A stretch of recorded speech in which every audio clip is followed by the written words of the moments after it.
இன்னைக்கு நம்ம டேஸ்டியா கனவா மீன் தொக்கு எப்படி செய்யறதுன்னு பார்க்கலாம். அதுக்கு 1/2 kg கனவா மீன் எடுத்து க்ளீன் பண்ணி வாஷ் பண்ணி வச்சிருக்கேன்.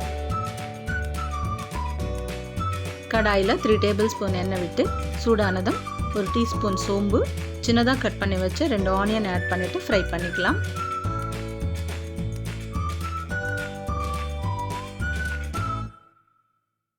ஃப்ரை ஆனதும் பச்சை மிளகாய், கருவேப்பிலை சேர்த்துக்கலாம்.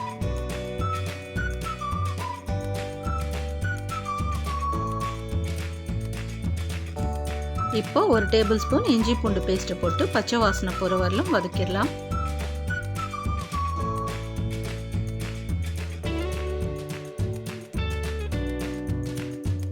வதங்கினதும் கட் பண்ணி வச்ச 3 தக்காளி சேர்த்துக்கலாம். வேணும்னா நீங்கள் குறைச்சிக்கோங்க. கூடவே 1 டீஸ்பூன் சால்ட், 1/2 டீஸ்பூன் மஞ்சள் தூள் ஆட் பண்ணிவிட்டு மிக்ஸ் பண்ணிக்கலாம்.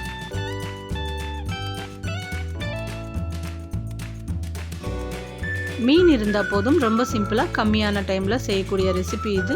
நீங்களும் செஞ்சு பார்த்துட்டு கமெண்ட் பண்ணுங்கள்.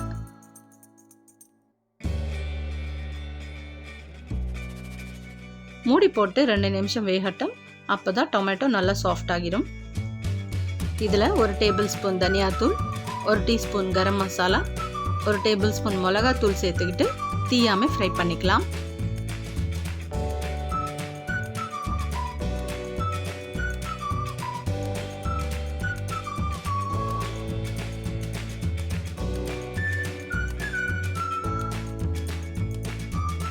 ஃப்ரை ஆனதும் கட் பண்ணி வச்ச மீன் ஆட் பண்ணிட்டு மிக்ஸ் பண்ணிக்கலாம்.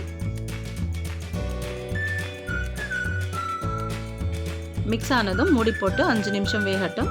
தண்ணி எதுவும் ஆட் பண்ண தேவையில்லை. மீனில் இருக்கிற தண்ணிலேயே குக் ஆகிடும்.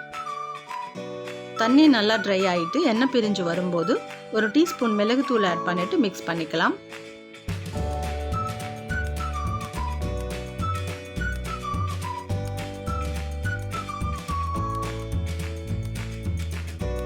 அவ்வளோதான், ரொம்ப சிம்பிளாக டேஸ்டியாக கனவா மீன் தொக்கு ரெடி ஆயிடுச்சு. மல்லி இலை தூவிட்டு இறக்கிடலாம். இந்த வீடியோ பிடிச்சிருந்தா லைக் பண்ணுங்கள், ஷேர் பண்ணுங்கள், சப்ஸ்கிரைப் பண்ணுங்கள். வீடியோ பார்த்ததுக்கு நன்றி.